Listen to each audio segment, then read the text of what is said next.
Hello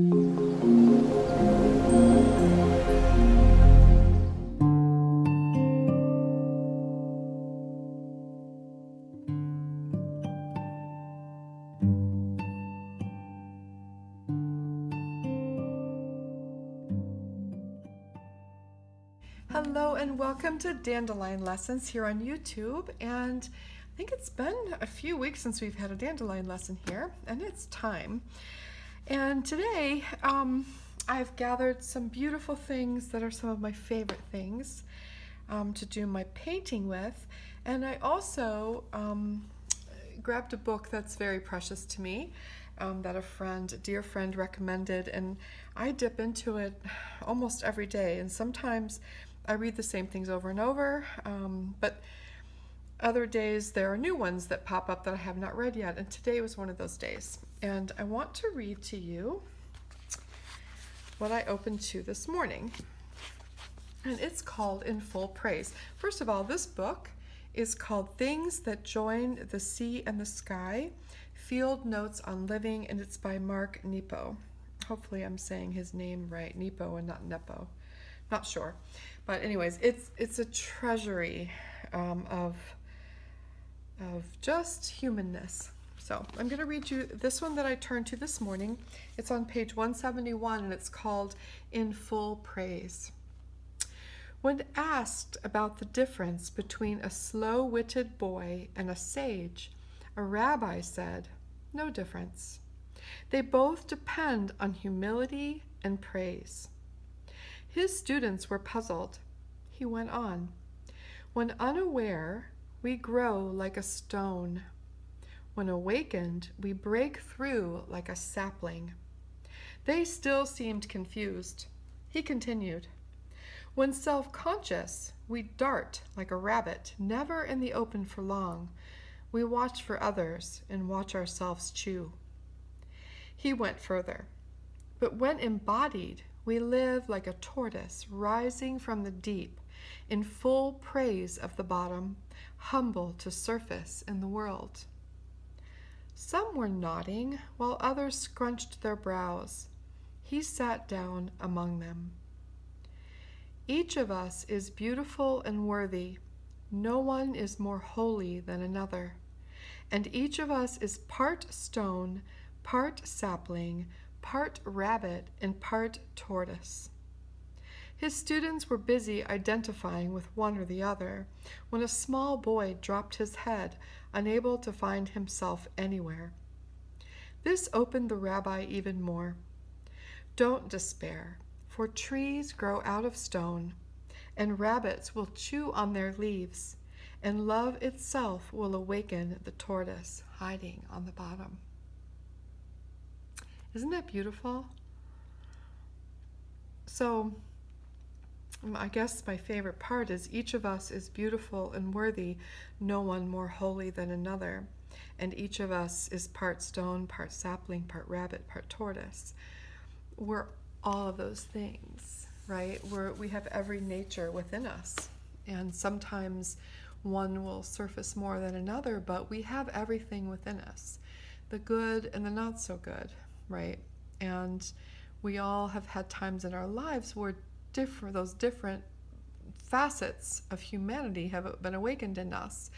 And sometimes it's a wonderful thing, and sometimes it's not, right? I really love this, and I love the title of it, In Full Praise, to praise the whole picture. And I always try to think about this in terms of a creative practice, and taking it out, which is a very human thing, but to take it out of context a little bit and into a creative practice, and how we can even take it to something as basic as our tools and materials, and how we are often told some things are good and some things are bad. Never use white paint in a watercolor. Never use black paint in a watercolor. Or only use transparent single pigments in watercolor, only use 100% cotton paper. So we have a lot of duality sometimes, what's good and what's bad. And I think for a true creative practice, we have to forget all of those things, and we have to be open to everything that's within our reach, because we're just trying to express, our inner knowing and our creativity in a way that's authentic. And what does it really matter, what materials we use, if we love them and we use them well? So today I thought I would take some of my favorite paints, which are, I'll explain them to you. So this set is by my friend Christina Mazzoni, and she is Arts by MCM, or MCM Arts, I believe, on Etsy. She sells her handmade watercolors there, and she has an Instagram. You can find her there. Arts by MCM. And this set is my very favorite, and it's mostly minerals and gemstones and metals. It's stones, right? Just beautiful, and they tend to mostly be very opaque because they can still go transparent if you use enough water, but because of their nature, because of what they're made from. And they're really beautiful, and the colors are just my colors. And then this is another treasure, and this was made by my friend Margot Guerrera, and she owns Earth Mineral Arts, and she is also on Instagram and on Etsy. And this to me is like a little treasure box, and I love, well, first, her presentation is always so beautiful, but these are very special sort of earthy pigments. Even an antique silver mica also tend to be on the opaque side because of their nature, because of what they're made from. And so I'm going to use these two sets together today, okay? I'm not going to use transparent watercolors, and I'm not going to use, I might use something that has a bit of white in it. I just don't know. But the other thing I'm going to do is I'm going to use paper that isn't white. I'm going to use paper that isn't white because it's all good and it's all holy. And this paper, I believe it's 100% cotton. I think it's a Amalfi paper. Christina sent it to me, I'm positive. But I've been saving it, and I even thought about using graphite or charcoal on it, and I might add some graphite or charcoal on it. But I think it would be beautiful with these real watercolors, right? These real watercolors that are made from real things.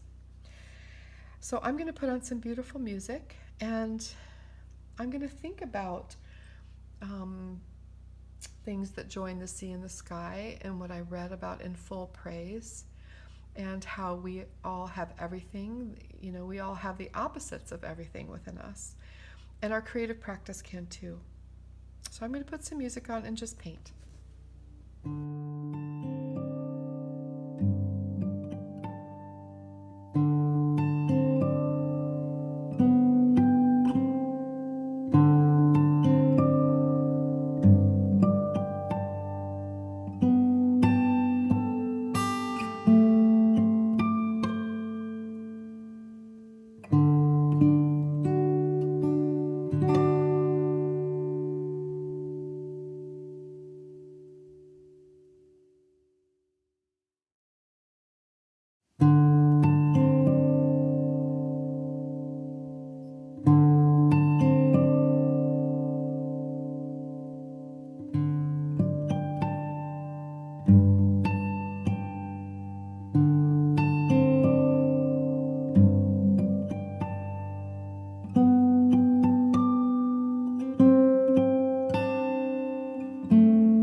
a surprise I had when I came back to this to see it dry. If you back up a little bit and look at the painting, how it looked when it was finished, this just totally woke up and became alive when these beautiful stone pigments and mineral pigments dried on this darker paper. You can see, I hope you can see, I mean, the beautiful textures of like the epidote and the turquoise and the shell harp light, how it became beautiful white clouds in the sky. I didn't intend for this to be a landscape, but it certainly is. It's almost volcanic, you know. And I love the bits of brass and real copper, and then the antique silver, the tiny particles of antique silver that represent sort of the ore in the earth, the metal of the earth. So we have everything here, you know.